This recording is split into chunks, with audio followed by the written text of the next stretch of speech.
Uma das perguntas que eu recebi esses dias foi: como uma empresa pode definir um posicionamento de marca forte e autêntico? Para começar, é importante que a empresa entenda de fato quem é o público, para quem ela vai vender.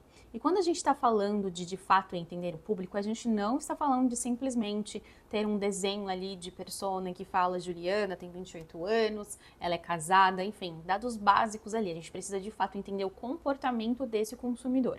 E até tem um exercício para te sugerir que chama Mapa da Empatia. Vou colocar aqui embaixo o link para você acessar depois, que você pode fazer onde ele tem perguntas bem assertivas e depois você pode até mesmo desenvolver e aprofundar nessas perguntas para você entender melhor o seu cliente. Quando você entende melhor o seu cliente, quando você até mesmo escuta ele, você consegue desenhar melhor o seu produto e o seu serviço, consegue melhorar a experiência que ele vai ter.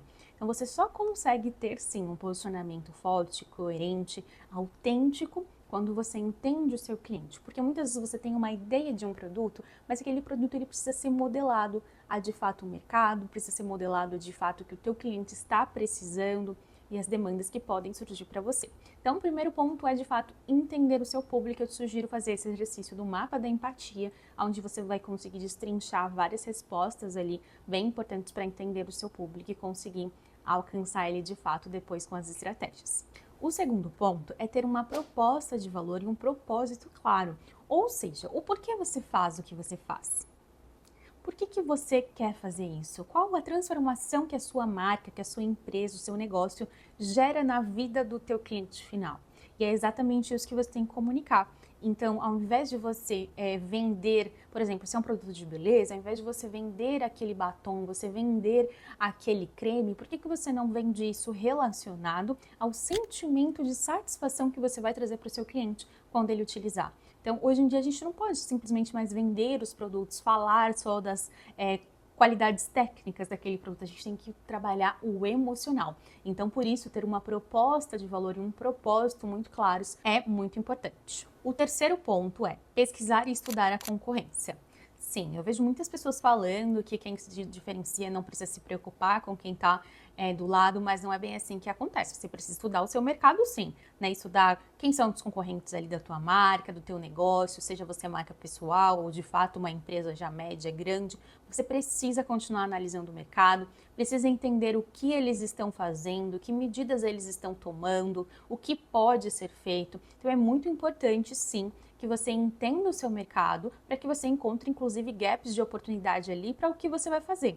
Né? Muitas vezes você fazendo um estudo dos seus concorrentes, o que está sendo feito, o que não está sendo feito, você encontra algo que pode te diferenciar e fazer com que a tua marca decole de fato e fique memorável e até se diferencie ali dos seus concorrentes, se destacando. Quarto ponto, ter e definir um diferencial de marca. O que eu quero dizer com isso? Por que o teu cliente deve te escolher? E não escolher o concorrente que presta ou vende a mesma coisa que você. Você tem que ter um diferencial de marca. Qual é esse diferencial? Ou você quer de fato ser só mais um no mercado? Se você chegou até aqui esse vídeo, você vai me conhecer um pouco mais ao longo do tempo, ou você já me conhece, e você sabe que a gente não se contenta com a mediocridade aqui, que é ser igual, fazer tudo igual. Então, assim, eu sempre instigo os meus clientes a terem clareza sobre o diferencial, porque tendo clareza sobre o diferencial competitivo daquela marca, a gente consegue, de fato, comunicar isso e então amplificar aquela visão de marca, aquele reconhecimento.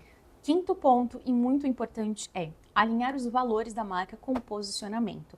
Quantas marcas muitas vezes querem comunicar algo, mas estão com aquela comunicação ali engessada, os valores da marca não estão muito bem definidos, então por isso o posicionamento também não tá legal, tá gerando algum ruído, tá chegando com a comunicação diferente do que de fato aquela marca gostaria. Então você alinhar o interno, e aqui a gente já fala inclusive de projetos de branding, para depois comunicar isso de forma assertiva para fora, é muito importante, é muito necessário. E o último ponto, mas não menos importante, sua marca tem que ter consistência, ela tem que ter uma gestão efetiva da marca, ou seja, consistência em todos os pontos de contato, na comunicação, na identidade visual, no tom de voz, na experiência do cliente, em todos os pontos que a sua marca estiver posicionada e ela se comunicar com o seu cliente, ela precisa ter consistência, ela precisa gerar a mesma experiência. Isso é muito importante para que a sua marca de fato seja lembrada, ela se torne inesquecível e assim